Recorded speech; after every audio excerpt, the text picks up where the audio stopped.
"Take your hands off my bag, officer."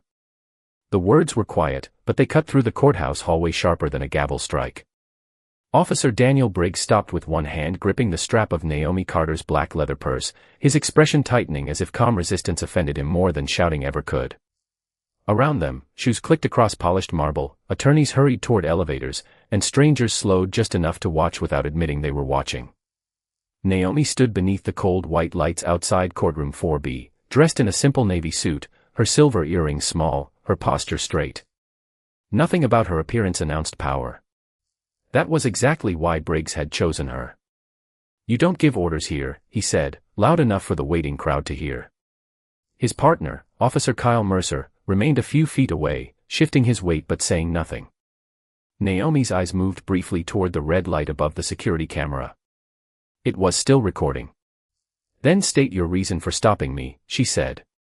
Briggs gave a short laugh. "People like you always want a reason." The hallway seemed to shrink around those words. Naomi felt every face turn toward her, then quickly away. She had heard versions of that sentence in department stores, hotel lobbies, private clubs, and once, years ago, outside a law school lecture hall where a guard had assumed she was part of the cleaning staff. But this was different. This was a courthouse. A building that promised every person equal protection beneath carved stone words no one bothered to read on the way inside. Briggs pulled the purse from her shoulder and placed it on a nearby security table. "Open it." Naomi did not move. "Do you have probable cause?" Mercer looked at Briggs then. Just a glance, quick and nervous. Briggs noticed. His jaw hardened. "I said open it. And I asked for the legal basis." A clerk standing near the courtroom doors froze with a stack of folders pressed to her chest. Her name was Emily Dawson. Naomi recognized her from the court directory, though Emily clearly did not recognize Naomi. Briggs stepped closer, using his height and uniform the way some men used locked doors. "You're causing a disturbance." "No," Naomi replied. "I'm standing still." That answer drew a faint sound from someone in the crowd, not quite a laugh, not quite a gasp. Briggs heard it. Color rose along his neck. He reached for the purse again, opened it himself, and turned it upside down. A wallet, reading glasses, a hospital visitor badge, and several sealed court documents slid across the marble surface. One folded paper drifted to the floor near Emily's shoes. Naomi watched it land. She did not bend to pick it up. She watched Briggs instead. "You should be very careful with those documents," she said. "Is that a threat?" "It is advice." Mercer took half a step forward. "Daniel, maybe we should call courthouse security." Briggs ignored him. He searched the purse again, slower now, determined to find something that justified what he had already done. Naomi could hear the muted hum of the air vents, the elevator bell at the far end of the hall, the soft scrape of Emily's shoe as she covered the fallen paper before anyone stepped on it. Briggs looked up with disappointment disguised as suspicion. "What are you doing outside this courtroom?" Naomi met his stare. "My job." He smiled then, cold and certain. "People like you always say that." Behind him, the courtroom clock clicked to 9 o'clock. Emily bent down, lifted the fallen document, and read the name printed across the top. Her face lost all color. Emily Dawson read the name twice, then looked toward Naomi with a sudden stillness that did not belong in a busy courthouse hallway. "Honorable Naomi E. Carter, Presiding Judge." The words sat at the top of the page in clean black type, followed by the seal of the county court and the morning docket for courtroom 4B. Emily's fingers tightened around the document. She had worked in that building for 6 years. She knew every judge by reputation, but Naomi Carter had transferred in from the federal circuit only 3 days earlier, and the official portrait outside chambers had not yet been installed. Briggs did not notice Emily's expression. He was too focused on proving that Naomi did not belong. "What kind of job?" he asked. Naomi glanced at the courtroom doors, then at the wall clock. 9:01. The first hearing should already have begun. "One that depends on people following procedure," she said. Briggs pushed her belongings into a careless pile. The hospital visitor badge landed face up beside her wallet. Naomi's eyes rested on it for half a second. Less than an hour earlier, she had been sitting beside her mother in a quiet room at St. Matthew Medical Center, listening to the soft rhythm of a heart monitor and pretending not to be afraid. Her mother, Evelyn Carter, had opened her eyes just before sunrise and whispered, "Do not let worry make you smaller." Naomi had smiled, adjusted the blanket over her mother's shoulders, and promised she would return after court. She had driven the 12 miles downtown in silence, changed into her navy suit in the parking garage, and entered through the public doors because the judge's entrance was temporarily closed for repairs. Her robe and identification card were already inside her chambers, delivered by her judicial assistant the night before. It should have been a simple walk to the 4th floor. Instead, she had been stopped before she reached the courtroom. "Where is your identification?" Briggs demanded. "Inside my chambers." "Your chambers?" His mouth curved with disbelief. "That is a good one." Mercer looked toward Emily, finally noticing the paper in her hands. "What does that say?" he asked. Emily opened her mouth, but Naomi gave the smallest shake of her head. It was not fear. It was instruction. "Wait." Emily understood enough to remain silent. Naomi wanted the moment preserved exactly as it was, without warning, without correction, without the protection that came from a title. She wanted to see whether Briggs would recognize a boundary before someone powerful forced him to. He did not. "Step away from the table," he ordered. Naomi obeyed slowly, keeping both hands visible. "For the record, I have not refused identification. I told you where it is." Briggs gave a humorless laugh. "There is no record." Naomi looked toward the camera above him. The small red light remained steady. "There is always a record," she said. The courtroom doors opened. Behind them, and a bailiff named Samuel Price stepped into the hallway. He was an older black man with silver at his temples and a voice usually calm enough to settle an entire room. He saw Naomi first. Recognition crossed his face. Then he saw her belongings scattered across the table and Briggs standing between her and the courtroom. Samuel stopped. "Your Honor," he said quietly. The two words changed the air. Mercer's face went blank. Emily lowered the document. Briggs turned toward Naomi, but she was already looking past him, toward the open doors and the empty judge's bench waiting inside. For one long second, no one moved. The courthouse hallway, moments earlier filled with footsteps and low conversation, seemed to hold its breath around Samuel Price's words.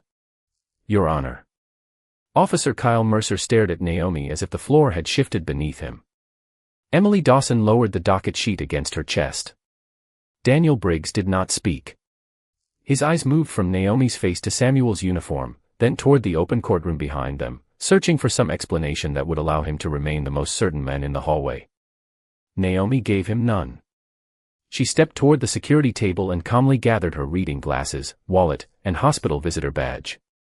Each object made a small sound against the marble, ordinary sounds made heavy by the silence surrounding them. Samuel moved to assist her, but Naomi lifted one hand. "Thank you, Mr. Price. I can manage." Her voice remained steady. That steadiness unsettled Briggs more than anger would have. Anger could have been dismissed. Calm required an answer. "There has been a misunderstanding," Briggs finally said. Naomi folded the hospital badge and placed it inside her purse. A misunderstanding requires two people to misunderstand the same thing. Briggs glanced toward the waiting attorneys and court staff. Some had stopped pretending not to watch. "I was performing my duty." "Then your report should be simple to write." The words were neither threatening nor forgiving. They were precise. Mercer swallowed and looked again at the camera above the hallway. The red light continued to glow. Naomi picked up the last document from the table and handed it to Emily. "Please preserve the hallway recording from 8:45 this morning until now. Make 2 certified copies. One goes to courthouse administration. The other goes directly to the Inspector General." Emily nodded. "Yes, Your Honor." Briggs shifted closer. "Judge Carter, I had no way of knowing who you were." Naomi turned to him fully. "That is the problem, Officer Briggs." His expression tightened. She continued before he could interrupt. "The law does not become optional when you do not recognize someone's title." Mercer lowered his eyes. Briggs looked past her into courtroom 4B, where the state seal hung above the empty bench. He had entered that room many times as a trusted witness. Prosecutors knew his name. Bailiffs greeted him. Defense attorneys prepared carefully before questioning him. He had built his confidence from years of being believed first. This morning's case was supposed to strengthen that reputation. The defendant, Marcus Reed, was a 24-year-old delivery driver accused of resisting arrest and striking an officer during a traffic stop. Briggs had written the report. Briggs had collected the evidence. Briggs was scheduled to testify that Marcus had become aggressive without warning. The body camera recording from the stop had been marked unavailable because of what Briggs described as equipment failure. Naomi had spent part of the previous night reviewing the claim beside her mother's hospital bed. 3 pages of Briggs's report used identical language from 2 older cases. The same description. The same sequence. The same convenient camera failure. Naomi had marked each repetition in blue ink. Now the men whose testimony could decide Marcus Reed's future stood before her, exposed not by a dramatic confession, but by his own certainty that a black woman in a simple suit could not belong near a judge's chambers.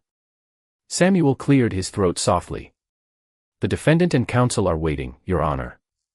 Naomi looked toward the courtroom. "Tell them the court will begin in 10 minutes. Then she faced Briggs again. "You are scheduled to testify today." A trace of relief crossed his face. As though courtroom procedure might restore the balance he understood. Naomi saw it and felt something cold settle into clarity. "Until that time," she said, "do not leave this floor." Briggs's relief disappeared. Behind the courtroom doors, the bailiff's bell sounded once, and somewhere inside, Marcus Reed waited for a judge he had never met to decide whether truth could survive the weight of a badge. 10 minutes later, the courtroom rose as Naomi entered through the side door wearing her black robe. The fabric settled around her shoulders with quiet weight, and every eye followed her to the bench. Daniel Briggs stood near the witness area, his posture rigid, while Kyle Mercer remained behind him with both hands clasped at his waist. Marcus Reed sat beside his public defender, Alicia Grant, looking younger than his 24 years.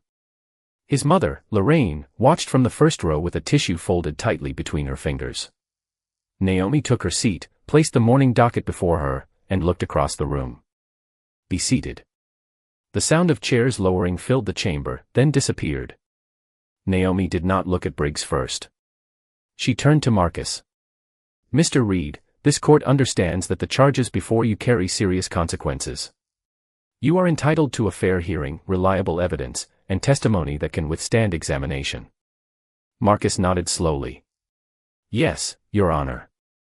Naomi shifted her attention to Assistant District Attorney Caroline Wells. "Counsel, before we proceed, I need clarification regarding the unavailable body camera footage." Caroline rose. "The state was informed that Officer Briggs's equipment malfunctioned during the traffic stop. Was the device inspected?" "I believe a technical report was submitted." "Belief is not a record," Naomi said. "Please locate it." Caroline opened a file, her movements suddenly careful. Alicia Grant stood next.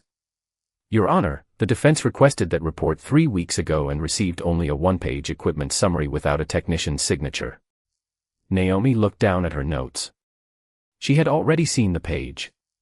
The language was vague, the date incomplete, and the listed device number did not match the number assigned to Briggs in the department inventory. "Officer Briggs," she said, "remain seated until you are called." He had begun to rise. His face tightened as he lowered himself again. Naomi turned to Mercer. "Officer Mercer, were you present at the scene of Mr. Reed's arrest?" Mercer glanced toward Briggs. "Yes, Your Honor." "Was your camera operating?" The room became still. Mercer took a breath. "I was told it was not necessary to submit my footage because Officer Briggs was the primary officer." Alicia looked sharply toward Caroline. Marcus's mother stopped moving altogether. Naomi kept her voice even. "That was not my question. Was your camera operating?" Mercer's eyes dropped. "Yes, Your Honor." A murmur spread through the gallery. Naomi raised one hand, and silence returned. "Where is that recording?" Mercer hesitated. "It should be stored on the department server." Briggs leaned toward him and whispered something too low to hear. Naomi saw the movement. "Officer Briggs, you will not communicate with a potential witness while court is in session." He sat back. Mercer looked toward the floor. "I was instructed not to mention the recording unless someone specifically asked." Naomi felt the words settle across the courtroom like dust after a door slammed. "Who gave that instruction?" Mercer did not answer immediately. The clock above the gallery marked 9:27. Outside the tall windows, sunlight pressed against the glass, pale and cold. Naomi waited. She had learned long ago that silence could reveal more than pressure. Finally, Mercer raised his head. "Officer Briggs." Caroline Wells closed her file. Alicia Grant placed one hand on Marcus's shoulder. Briggs rose halfway from his chair. "That is not accurate." Naomi looked at him. "Sit down." This time, he obeyed at once. Naomi turned to the clerk. "Mr. Price, contact the department evidence custodian. The Mercer recording is to be preserved immediately. No deletion, transfer, or alteration is permitted." Samuel nodded. "Yes, Your Honor." "Miss Dawson, prepare a preservation order for every recording associated with this stop, including dispatch audio, courthouse security, and evidence room access logs." Emily began typing. Naomi then faced Caroline. "The state will not proceed on testimony while potentially exculpatory evidence remains undisclosed." Caroline's voice was low. "Understood." Marcus stared at Naomi, hope appearing cautiously, as if he did not trust it yet. Across the room, Briggs no longer looked like a man certain of being believed. He looked toward the exit, then toward the camera mounted above the courtroom doors. Its red light was steady. Naomi followed his gaze and understood exactly what he had just realized. The hallway was not the only place where the truth had been recording. Officer Briggs stood so quickly that his chair scraped against the floor, the sharp sound cutting through the courtroom. "Your Honor, I object to this entire line of questioning." Naomi looked at him over the rim of her reading glasses. "You are not counsel, Officer Briggs, and you are not currently under oath. Sit down." For the first time that morning, uncertainty crossed his face without disguise. He lowered himself into the chair, but his hands remained tight against his knees. Assistant District Attorney Caroline Wells requested a brief recess to contact the Evidence Division.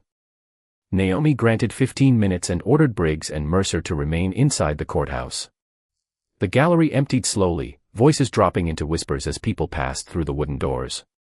Marcus stayed beside Alicia Grant, while his mother moved close enough to touch his shoulder.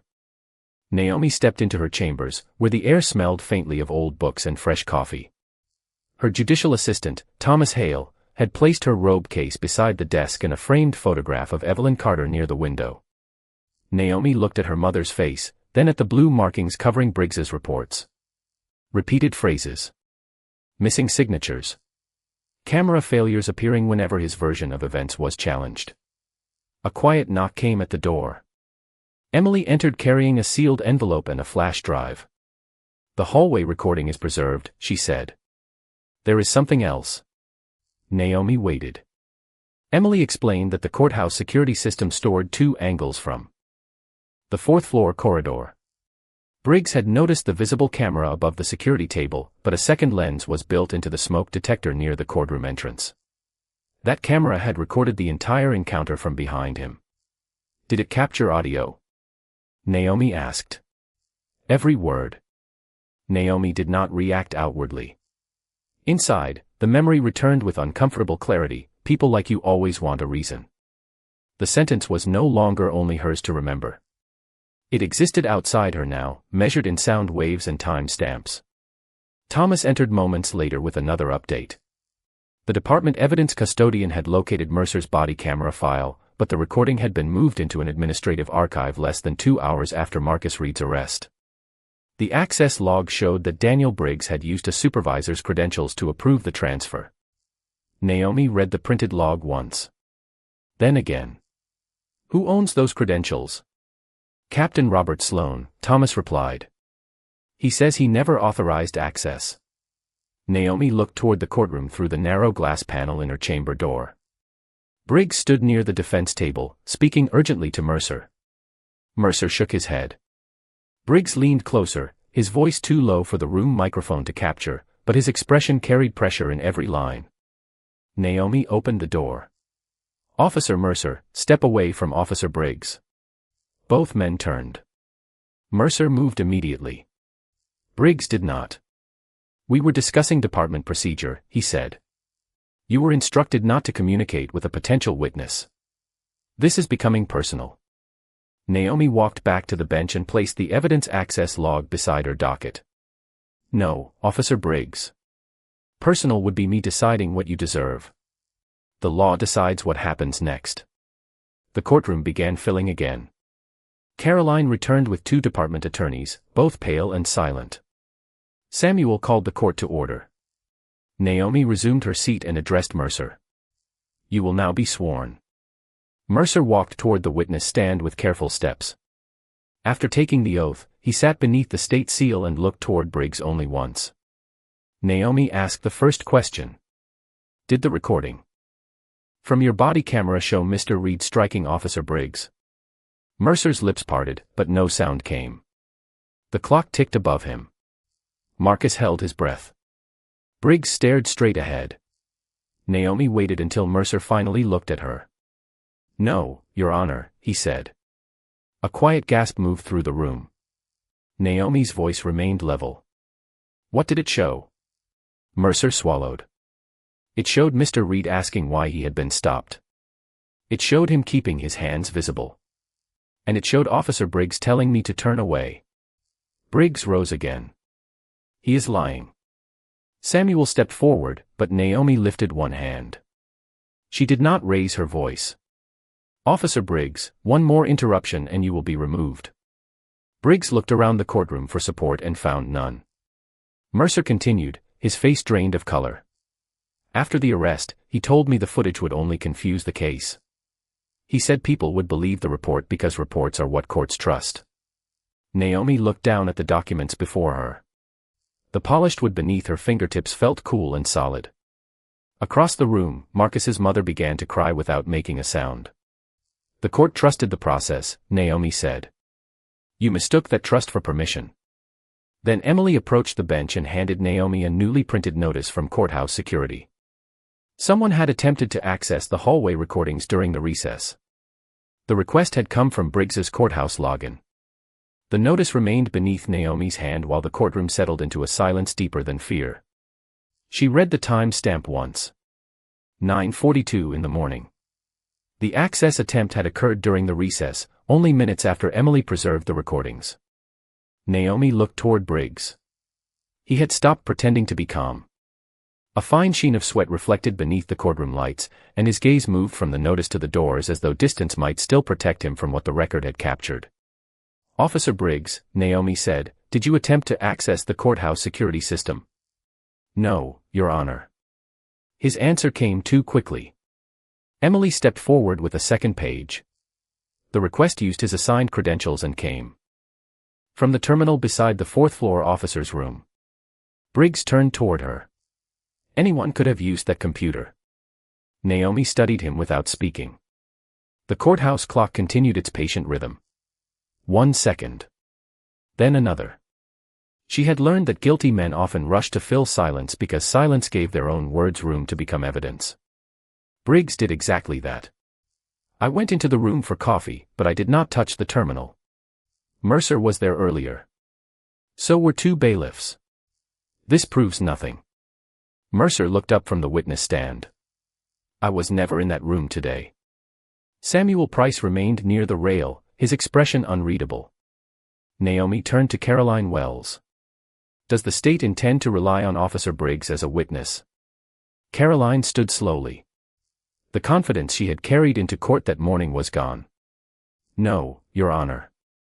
In light of the undisclosed recording, the access logs, and Officer Mercer's testimony, the state cannot proceed at this time.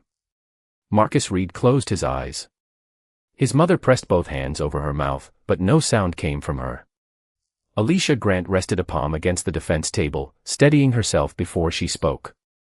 The defense moves for immediate release and dismissal. Naomi looked down at Marcus's file. 24 years old. No prior convictions.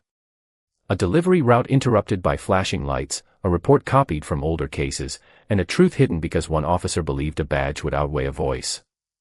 The pages felt heavier than paper. The defendant will be released today, Naomi said. Marcus opened his eyes. The court will reserve its ruling on dismissal until the complete recording is reviewed, but no further detention is justified. Samuel moved toward the clerk's desk to process the order. Lorraine Reed bowed her head as tears slipped quietly onto her folded tissue. Marcus turned toward her, and for a moment the courtroom disappeared from his face. He was not a defendant then. He was only a son seeing his mother breathe freely for the first time in weeks. Naomi felt the hospital visitor badge inside her purse beneath the bench. She thought of her own mother beneath a white blanket 12 miles away, waiting for her return. The memory softened something in her, but it did not weaken her judgment. Compassion, she knew, was not the absence of discipline. It was the reason discipline mattered.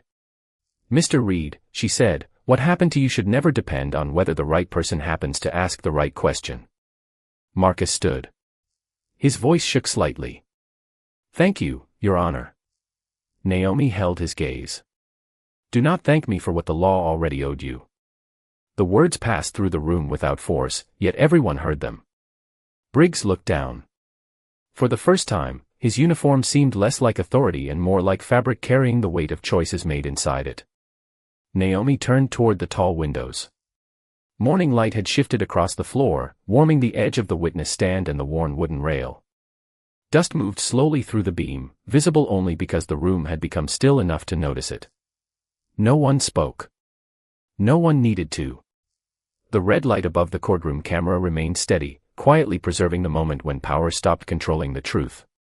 The courtroom doors opened before the clerk could finish processing Marcus Reed's release order.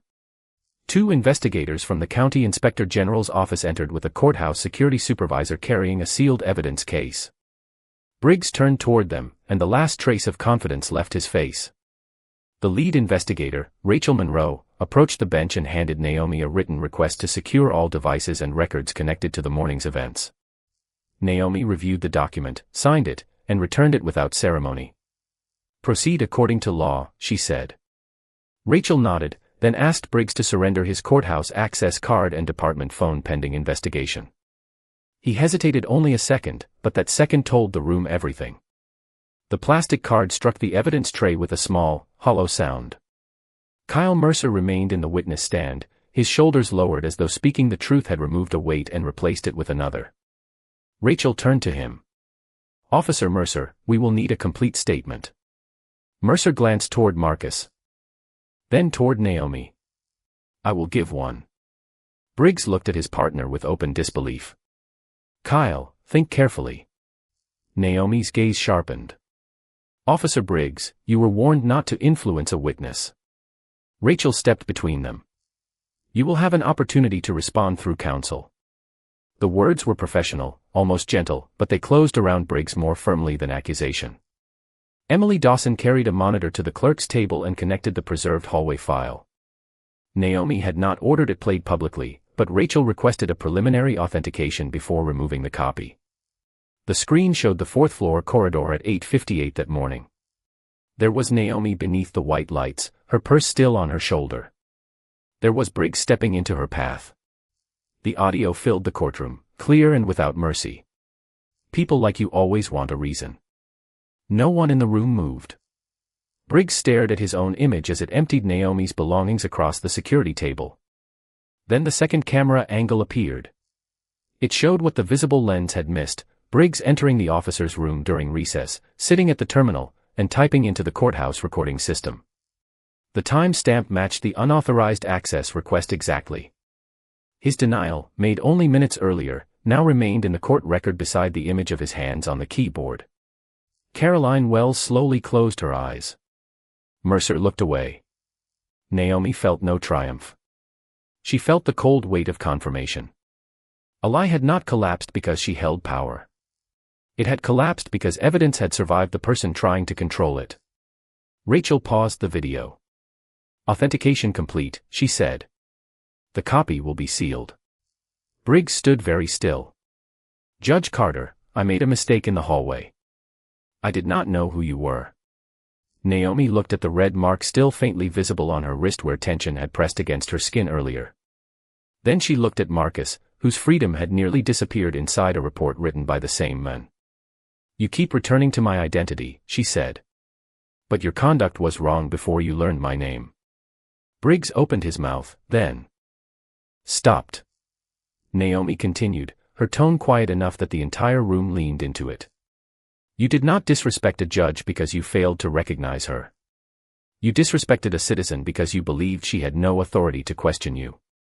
The sentence settled into the polished wood, the stone walls, and the listening silence. Rachel secured Briggs's phone inside the evidence case. Samuel Price opened the side gate and indicated where Briggs should stand. This time, no one laughed. No one whispered. The authority he had worn so comfortably now belonged to procedure, witnesses, and records beyond his control. Mercer spoke before Rachel led them away. Your Honor, there are other cases. Naomi's hand stopped above the docket. How many?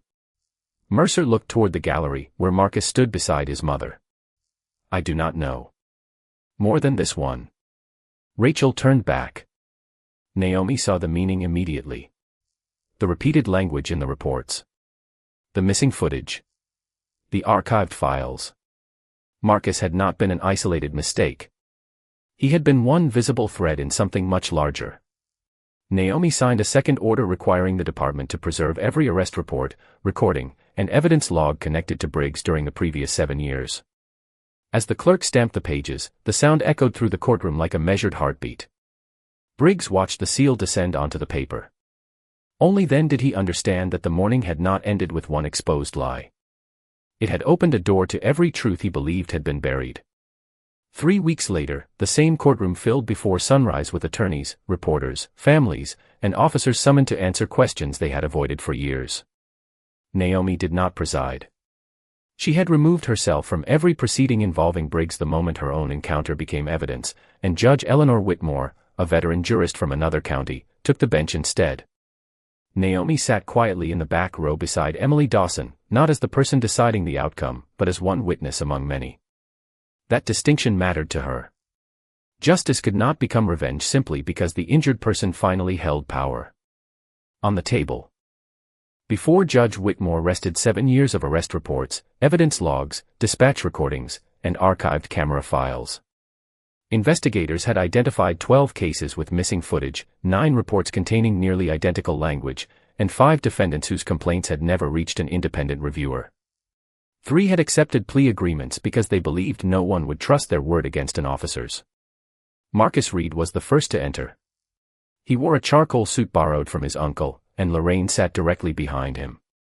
When the clerk announced that all charges against Marcus were dismissed with prejudice, he did not smile immediately. He looked at the judge, then at his mother, as though waiting for someone to take the words back. Only when Alicia Grant touched his arm did his shoulders finally lower. Lorraine closed her eyes and whispered a prayer. Across the aisle, Briggs sat beside his attorney without a uniform, without a badge, and without the certainty that had once filled every room before him. The Inspector General's report recommended charges for evidence tampering, obstruction, false statements, and unlawful access to protected court records. The police department had already terminated his employment. Captain Robert Sloan had resigned after investigators discovered that complaints had been routinely redirected away from internal review. Mercer had accepted departmental discipline and agreed to testify in every reopened case. When Judge Whitmore asked whether Briggs wished to address the court, he stood slowly. His voice sounded smaller without authority behind it. I made decisions under pressure, he said. I believed I was protecting my department. Naomi watched him carefully.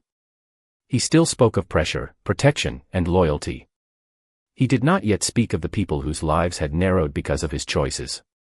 Judge Whitmore seemed to hear the same absence. A department is not protected by hiding misconduct, she said. It is weakened by it. Briggs looked toward Naomi. I am sorry for how I treated you. The room became still. Naomi rose only after Judge Whitmore gave permission. You treated me that way because you believed I was powerless, she said. An apology that begins with my title misses the person you harmed. Briggs lowered his eyes. Naomi turned toward Marcus and the family seated behind him. They deserve the same restraint you would have shown me after learning who I was. There was no anger in her voice. That made the truth harder to escape. Briggs faced Marcus. The words came slowly now. I wrote a report that was not truthful. I allowed you to carry the consequences. I am sorry. Marcus studied him for several seconds. I hear you, he said. But forgiveness does not erase accountability. Naomi felt something shift in the room. Marcus had not answered cruelty with cruelty. He had refused to surrender either dignity or truth. Judge Whitmore accepted Briggs's formal plea and scheduled sentencing under the agreement reached with the special prosecutor. The remaining cases would be reviewed individually, and every affected defendant would receive independent counsel. Outside the courthouse, afternoon sunlight spread across the broad stone steps. Marcus paused beside Naomi while Lorraine spoke with reporters several yards away. You could have destroyed him from the bench, Marcus said. Naomi looked through the glass doors at the courtroom beyond. Then the lesson would have been about my power, she replied. It needed to be about the law. Marcus nodded. Behind them, Emily carried the final preservation orders toward the clerk's office. Ahead, families who had entered the building carrying old fear stepped into the open air with their cases restored to the record. Naomi touched the hospital badge still tucked inside her purse. Her mother was waiting. This time, Naomi walked toward her without looking back. By early fall, the fourth-floor hallway no longer looked exactly as Naomi remembered it. The same marble floor reflected the same pale morning light, but a brass plaque now hung beneath the courthouse camera. It read, "Every person entering these halls is entitled to dignity, due process, and equal protection under the law." The policy changes had followed quickly. All courthouse officers were required to record public encounters. Security footage could no longer be accessed by a single employee. Complaints were reviewed outside the department, and every missing camera file triggered an automatic investigation. The reforms did not erase what had happened, but they made silence harder to use as a hiding place. 9 old convictions connected to Briggs had been vacated. 4 people had their records cleared. Others received new hearings with independent counsel. Marcus Reed returned to his delivery job, then enrolled in evening classes at the community college. He said he wanted to study public administration because he had learned how deeply a broken procedure could shape an ordinary life. Kyle Mercer left patrol duty and began working with investigators to review the remaining cases. His cooperation did not excuse his silence, but Naomi believed accountability should leave room for a person to choose differently. Daniel Briggs received a sentence that included confinement, supervised release, and permanent disqualification from law enforcement. At sentencing, he finally admitted that he had confused obedience with respect and authority with innocence. His apology could not restore lost months, missed work, or fear carried home by families, but the truth was no longer buried beneath his version of events. Naomi never attended the sentencing. She spent that morning at St. Matthew Medical Center, sitting beside Evelyn Carter near a window overlooking the city. Her mother had grown stronger, though her hands still trembled when she lifted a cup of tea. Did they change anything? Evelyn asked. Naomi looked down at the fading mark on her wrist. Enough to begin, she said. Evelyn reached across the blanket and covered Naomi's hand with her own. No speeches followed. Only the low hum of the hospital room, the warmth of sunlight across the sheets, and 2 hands resting together after a season shaped by fear and endurance. Several days later, Naomi returned to courtroom 4B before anyone else arrived. She placed her purse on the bench and stood beneath the state seal while dawn entered through the tall windows. On her desk was a letter from Lorraine Reed. Inside, Lorraine had written that justice was not only the day her son walked free. Justice was knowing the next mother might be believed sooner. Naomi folded the letter carefully and placed it beside her mother's hospital badge. At 9 o'clock, Samuel Price opened the doors. Attorneys entered. Families took their seats. Emily prepared the docket. The room filled with the familiar sounds of paper, footsteps, and quiet expectation. Naomi looked across the people waiting for the law to recognize them as fully human. She understood now that power revealed character long before it delivered consequences. Briggs had believed kindness was hesitation, calm was weakness, and dignity belonged only to those whose titles he respected. He had been wrong. Naomi's restraint had not protected him from accountability. It had protected justice from becoming revenge. She lifted the gavel, then paused. Through the open doors, the hallway camera glowed with its small red light. It no longer felt like a witness waiting for wrongdoing. It felt like a promise that truth would not have to depend on status, clothing, race, or the willingness of strangers to look away. Naomi called the court to order. Outside, Marcus and Lorraine walked down the courthouse steps beneath a clear blue sky, moving forward without cameras, reporters, or applause. Just a mother and her son reclaiming an ordinary morning. And perhaps that was the deepest form of justice, not humiliation returned for humiliation, but a wrong exposed, a system changed, and dignity left intact. When someone uses power to diminish another person, is punishment enough, or does real justice require changing the system that allowed it to happen?